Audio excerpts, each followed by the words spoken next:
So may in-advisean ka na ng abogado mo, ha? Mr. Arevalo, Are you involved in any ghost projects? Your Honor, I invoke my right against self-incrimination, Your Honor.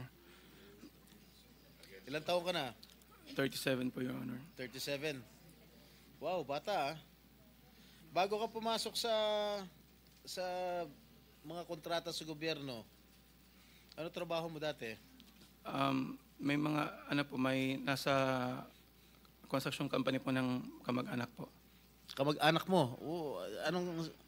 Gaano kalapit yung kamag-anak mo? Tatay mo ba yan? O pinsan? Tsuhin?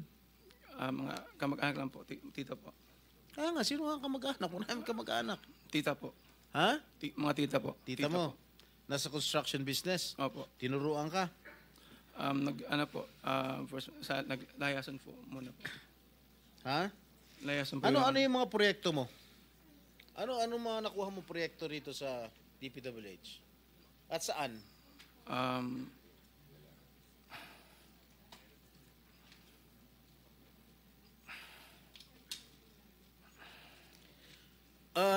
Mr. Arevalo, alam mo, malamig na malamig ulo ko ngayon ha.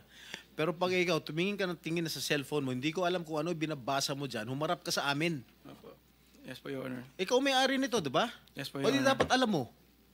Ano yung mga proyektong na-awardan sa inyo ng DPWH? At saan-saan? Ano po, Your Honor? Hindi ko po na alam po yung exact number po. Gusto mo ako magbigay sa'yo? Kung saan-saan yung mga project mo? Gusto mo ako magsabi sa'yo? Come on.